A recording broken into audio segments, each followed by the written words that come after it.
March 20th, 2009, a peaceful Friday night. Everything was calm at Melbourne Airport in Australia. The cool breeze was blowing, the sky was clear without clouds, and the runway seemed to be sleeping in its silence. In the midst of this peace, Emirates Flight 407 was ready for its 14-hour-long flight to Dubai. To complete this flight, it had to cover a distance of about 7,000 kilometers. Inside, 257 passengers were seated on their seats and 18 crew members were completing the final preparations. For this journey, Emirates had installed a large 4-engine aircraft called Airbus A340. It is designed for long-distance flights. Because of such a long journey, there were not only 2 pilots in this flight, but 4 pilots. 2 pilots would take off and landing, and the other 2 would take control in the middle of the way so that the main pilot could rest a little. Emirates has a rule that the pilots who give rest, that is the relief crew, should be present in the cockpit not only in the middle of the flight, but also before takeoff and landing, so that another eye remains in sight at any moment. But tonight, despite all the preparations and 4 pilots, something was going to happen that no one had imagined. As soon as the last bag was loaded and the cabin was ready, work began to speed up in the cockpit. The captain and the first officer were doing their important pre-flight checks. Both pilots were very experienced. They had more than 8,000 hours of flight experience.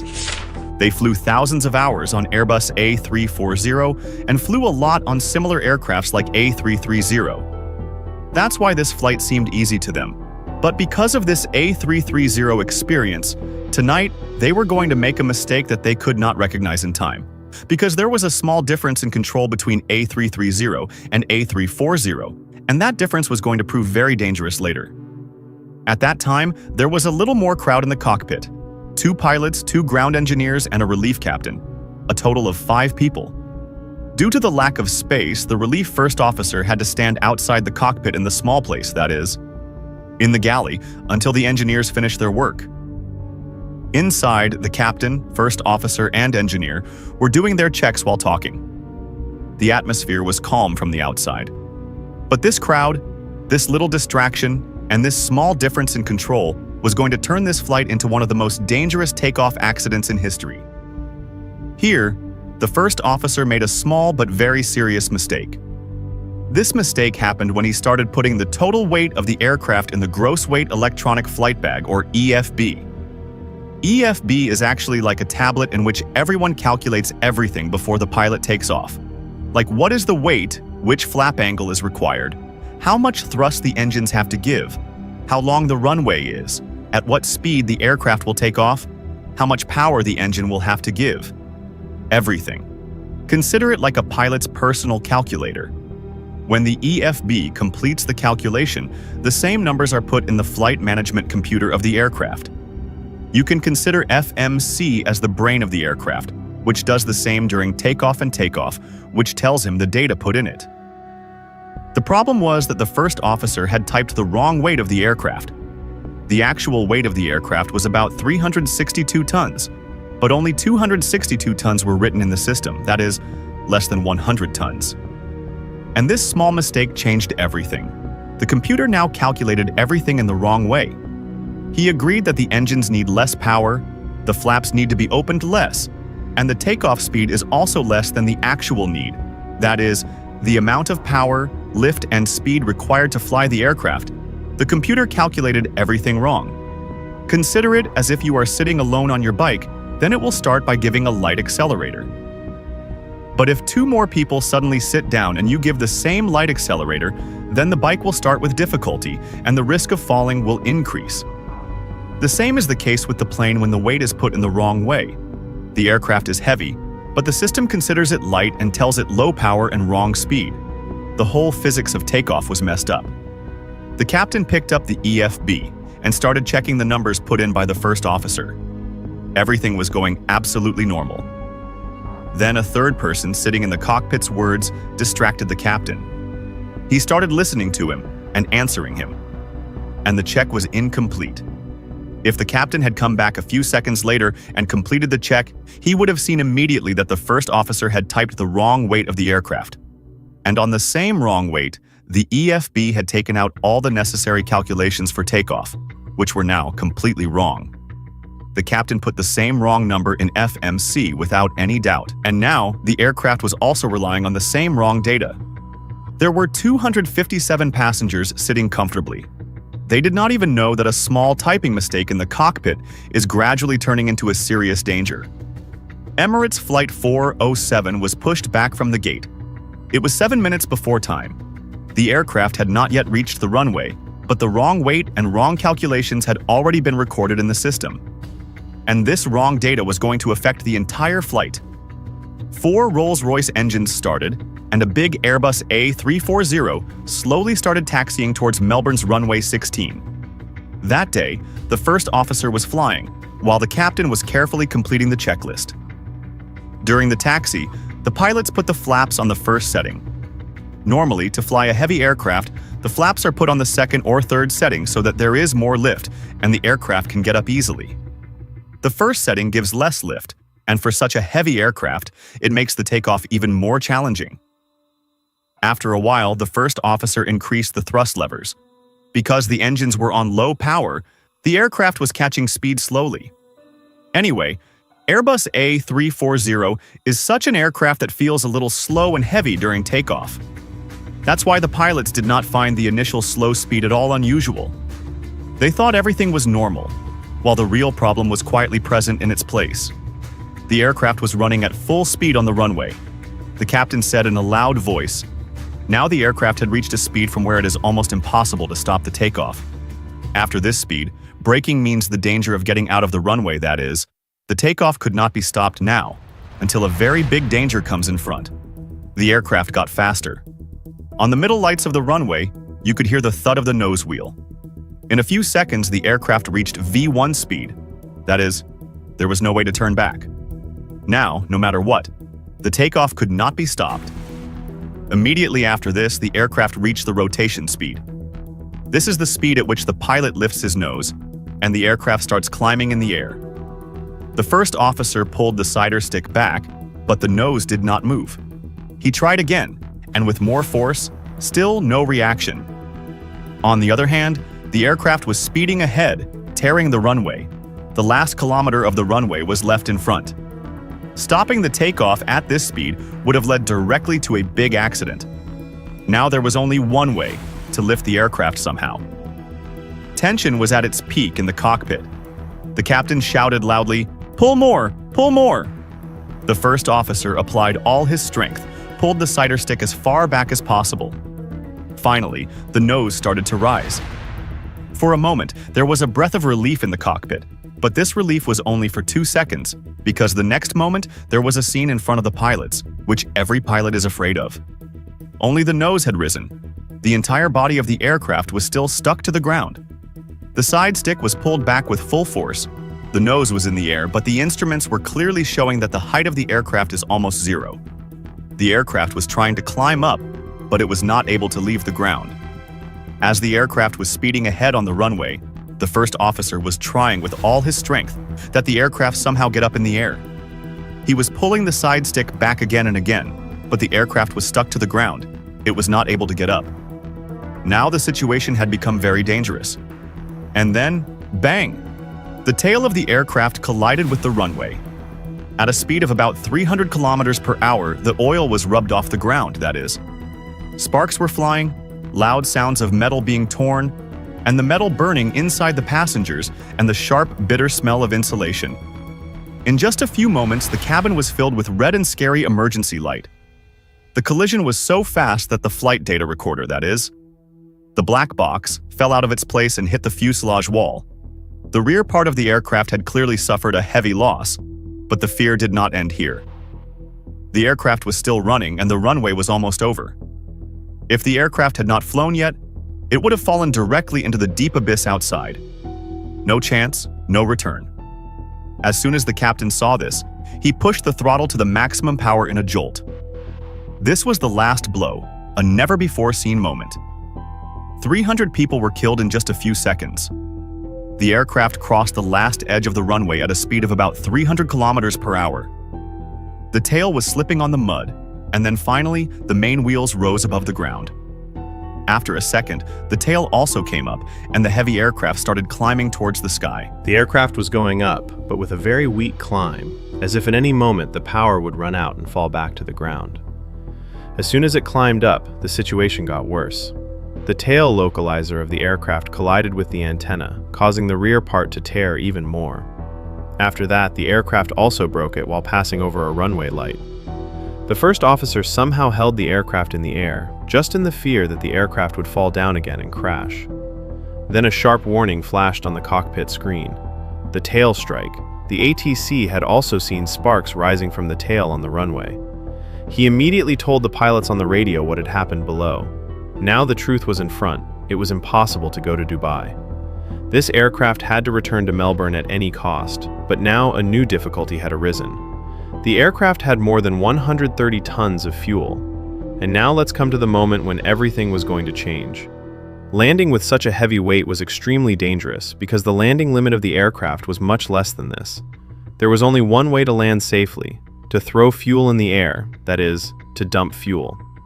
The ATC immediately ordered them to climb to a height of 7,000 feet and sent them towards the sea so that they could safely dump fuel there. At that time, everyone's heartbeat was fast in the cockpit. Everyone had understood that if the captain had not given max power in the last second, then this aircraft would have collided with the darkness ahead of the runway and become a ball of fire. Now the pilots could not do anything just out of fear or anxiety. Every second was precious. They just had to keep their heads cool and think of one thing: how to get this heavy aircraft to Melbourne safely. Before landing, the biggest question was, how much fuel would have to be removed so that the weight of the aircraft reaches the safe limit? For this, the EFB was needed, and as soon as the first officer opened the EFB, his hands and legs became numb. The takeoff page was opened on the screen, and the weight written on it was 100 tons less than the actual weight. At that moment, he realized how big a mistake he had made. A small distraction had put the lives of about 300 people in danger. He had no time to think or regret. Just then, the relief sitting behind, the first officer got scared and said, "Aircraft is not pressurized." Pressurized in the aircraft means keeping the pressure of the air inside, even in the thin air at the height, so that people can breathe easily. But the oil was rubbing, and there were holes in the fuselage due to which the air was constantly coming out. That's why there was no pressure inside the aircraft. It meant that flying at altitude was very dangerous, and they had to return to Melbourne immediately. The captain picked up the radio and said, "Pan, pan, pan, pan, pan, pan. This is a kind of emergency alert. It means that the aircraft is in some trouble, and it needs immediate help and priority. But the situation is not as serious as it is now. In simple terms, it means that our condition is not good. All other planes should stop and give us way." Melbourne ATC immediately gave priority to Flight 407. That is, all other aircraft had to stop, and the ground teams were ready on the runway so that as soon as the aircraft landed, its damage could be checked immediately. At this time, every second was precious. Every pilot was focused on only one thing: safely landing the aircraft. Any mistake or delay could turn into a serious accident here.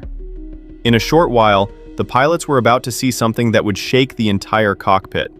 But before that, all four pilots were stuck on a decision on which the entire flight was at stake. How much fuel should be thrown before landing?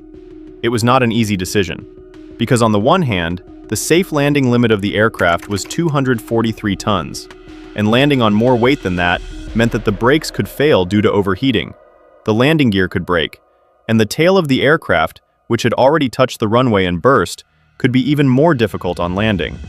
But on the other hand, there was as much fear that if a lot of fuel was thrown, and in the last moments for some reason, you had to go around at the time of landing, then there would be no fuel left to get off again. That is, just one chance, one attempt. And in that one attempt, any mistake could turn into a devastating accident for the entire aircraft. There was an equal threat on both sides: the risk of getting off on too much weight, or the fear of not being able to turn back due to low fuel. So the pilots chose the middle way and decided to throw 80 tons of fuel, which would have left the weight of the aircraft at about 280 tons.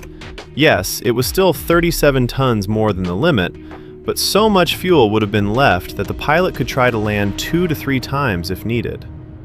This time there was no room for error. So they calculated the entire landing 3 times, twice on the electronic tablet and once in the real performance book, so that there is no mistake in the need of weight, speed, and runway. But there was only one question in the minds of the pilots, that why such a big mistake was not seen by anyone before takeoff. The root of all this mess was the breaking of the sterile cockpit rule. This rule clearly states that at any important time, there should be only work talks in the cockpit. No noise, no conversation, nothing that distracts the pilot. But that day, the atmosphere was the opposite at the gate. People were going inside and outside, announcements were playing, light talks were going on. These small distractions, that big mistake of 100 tons, were hidden from everyone's eyes. And in the future, this mistake became a danger for the entire flight. On top of that, the relief pilots could not get help properly. Normally, the relief captain checks the takeoff number on the other tablet again, but the cockpit was so full that he could not take out his tablet because 2 ground engineers were standing inside. The relief first officer was also mostly outside and was waiting in the galley. In such a crowd, the pre-flight check could not be done properly. The second big problem was that the wrong figures on EFB did not seem strange to anyone, because all the pilots used to fly light Airbuses like A330.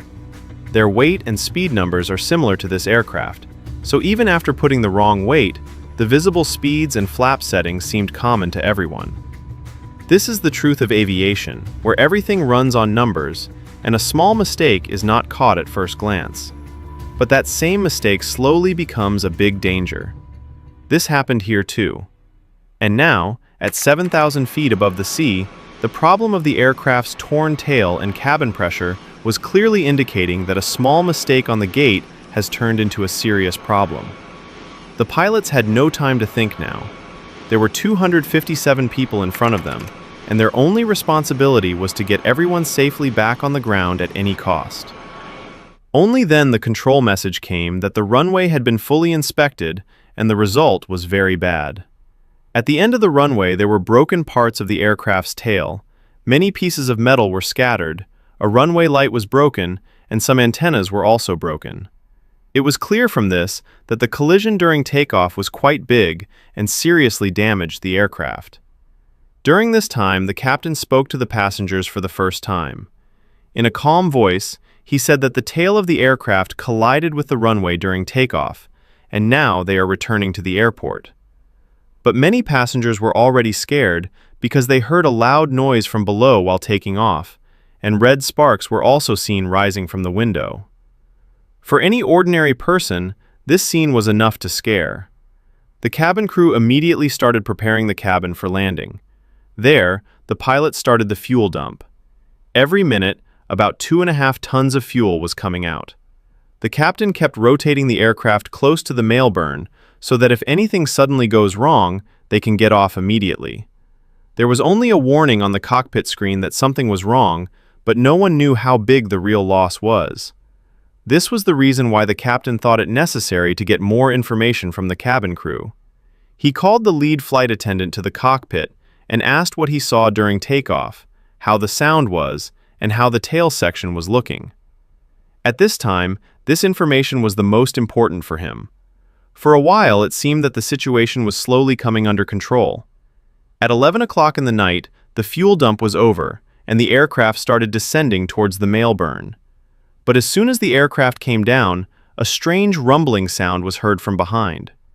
Before the pilot could understand that sound, the cockpit's phone rang. The flight attendant's frightened voice said, Sir, there is smoke visible in the rear cabin, and we can also smell it. Now every second was running, and the pilots had to act immediately. There was news of fire and smoke from behind, and if there was really a fire, they didn't even have 20 minutes. Before the situation got worse, the first officer immediately told the tower that we are returning immediately. Now there was no time to choose the runway. Even if the wind was right for runway 16, it would have been too late to reach there. And at this time, delay meant a direct threat to life. So the pilots decided to get off at the visible runway 34 without wasting time. But the difficulties did not end here. The aircraft was overweight, Its tail was torn during takeoff, and there was a sharp tailwind from above, which meant that the speed would be even higher at the time of landing. Still, they had no choice but to get off. The first officer clearly told the pilot that after landing, we may have to evacuate immediately. Be ready. As soon as he heard this, silence spread throughout the cabin because everyone knew that fire can save or kill you at any time. Meanwhile, the tower sent all the fire and rescue units of the airport to the runway. The dilemma was that this was the same aircraft that had reached close to death just an hour before takeoff, and now the same danger was right in front of them. The pilots lowered the gear, set the flaps, and a tense approach towards runway 34 began. The captain knew that as soon as the ground touched him, he would have to stop the overweight aircraft with all his strength. He had only one fear in his mind. If there was even a little mistake in the braking, the aircraft could go out of the runway again. At 11:30 at night, Flight 407 reached the lights of runway 34, the same runway whose light he had broken during takeoff, and the next moment the aircraft sat on the ground with a powerful shock. The captain pressed the brakes with all his strength and pushed the engine in reverse. The aircraft was fighting to stop, but in the first few seconds the speed seemed to be increasing instead of decreasing. The first officer was repeatedly saying that the speed is high, the speed is not decreasing, and the tension in the cockpit had now reached its most dangerous level. After a few frightening moments, the aircraft finally stopped at the very end of the runway. The biggest relief was that the rescue teams immediately confirmed that there was no fire in the aircraft. All 257 passengers and 18 crew members were safe. This was no less than a miracle, because a few minutes ago, the situation had completely changed. That night, when the pilot and cabin crew reached the hotel in Melbourne, there was another shock waiting for them.